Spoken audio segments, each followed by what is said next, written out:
لبيك اللهم لبيك.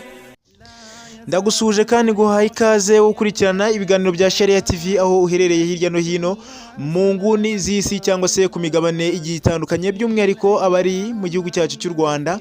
Reka rero mbabwire ni assalamu alaikum wa rahmatullahi wa barakatuh. Rero murabizi mumaje kubimenyera nge mugiye kubana nawe ni Ismail Ibn Musa. Iyi ni Sharia TV ukomeje gukurikira. Warakoze cyane rero weho wakanze subscribe, share and comment kuri Sharia TV kugira ngo ujye ubasha gukomeza kubona byinshi bigiye bitandukanye ku idini yawe y'Ubuyisilamu.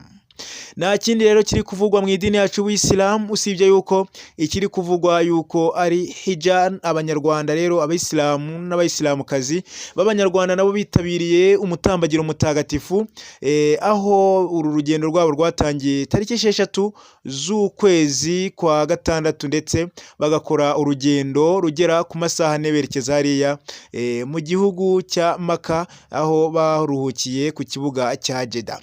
Ni abahaji n'abajati rero bakiriwe na ambasaderi w'u Rwanda hariya muri Riyadh, akaba rero ari we waje kubaha ikaze nk'abanyarwanda. Kandi ni abahaji bakomeje kwerekana ubudasa bw'igihugu cyacu cy'u Rwanda, aho bakomeje kuzamura ibendera ry'igihugu cyacu nk'u Rwanda kugira ngo bakomeje baheshe agaciro igihugu cyacu. Umutambagiro mutagatifu rero hariya mu gihugu cya Maka urakomeje, ndetse n'ibikorwa by'umuryango w'Abayisilamu mu Rwanda hirya no hino nabyo birakomeje. Kuri uyu mugoroba rero umuryango w'Abayisilamu mu Rwanda ukaba usohoye itangazo ugaragariza abayisilamu b'imbere mu gihugu igihe umunsi mukuru wa Eid al-Adha w'ibihumbi 2024 uzabera. Ese ni iki mu biro bikuru by'umuryango w'Abayisilamu mu Rwanda batangaje kuri uyu mugoroba? Kuri uyu mugoroba rero itangazo riturutse mu biro bikuru by'umuryango w'Abayisilamu mu Rwanda riragira riti Bismillahirrahmanirrahim. Umuryango w'Abayisilamu mu Rwanda, Rwanda Muslim Community Head Office, itangazo. Ubuyobozi bukuru bwa Rwanda Muslim Community RMC bunejejwe no kumenyesha abayisilamu bose n'abanyarwanda muri rusange ko umunsi mukuru w'igitambo wa Eid al-Adha w'ibihumbi 2024 uzaba ku cyumweru tariki ya 16 Kamena 2024. Isengesho ry'uwo munsi ku rwego rw'igihugu rizakorerwa kuri Kigali Pele Stadium i Nyamirambo guhera saa 12 za mu gitondo. Ubuyobozi bukuru bwa RMC buboneyeho umwanya wo kwibutsa abayisilamu bose ko ku wa gatandatu tariki ya 15 ari umunsi wo gusiba umunsi wa Arafa ubanziriza umunsi mukuru w'igitambo. Ubuyobozi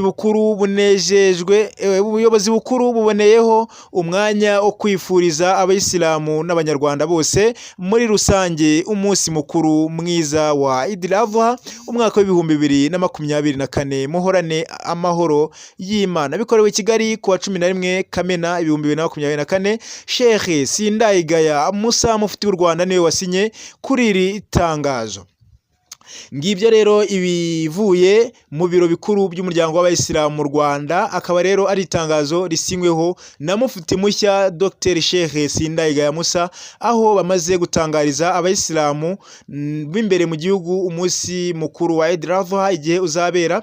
Bikaba rero bikuye mu rungabangabo abayisilamu benshi bagiye batandukanye batari bazi neza igihe uyu munsi uzabera, ariko umuryango w'Abayisilamu mu Rwanda ukaba rero usohoye iri tangazo kugira ngo abayisilamu babashe gusobanukirwa neza. Icyo nakibutsa rero abayisilamu nuko nkuko byavuzwe haruguru muri iri tangazo, abayisilamu bagomba kuzinduka bitabiriye gukora iri isengesho.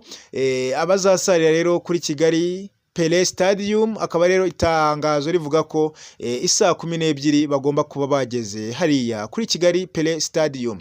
Turabibutsa kandi yuko uku kwezi kwa Dhulhijja ndetse muri uyu munsi mukuru wa Eid al-Adha ari igihe cyangwa se ari ukwezi Nabi Ibrahim yatanze igitambo ubwo yendaga gutamba umwana we Ismail, ariko akaza gushumbushwa intama akaba arizo atangamo igitambo. Rero mu Isilamu ndetse nawe Allah yahaye ubushobozi umva neza yuko ugomba gutamba kugira ngo ukomeze wereze ibikorwa byawe byiza Allah subhanahu wa ta'ala. Turakomeza kandi kwifuriza amahoro y'Imana abayisilamu bo mu Rwanda ndetse n'abanyarwanda muri rusange, kandi dukomeza gusabira abahaji bacu bari hariya ku butaka butagatifu gukomeza kugenda gahunda zose zigenda neza, kandi tubasabira n'ubuzima bwiza bakazagaruka amahoro hano imbere mu gihugu cyacu cy'u Rwanda.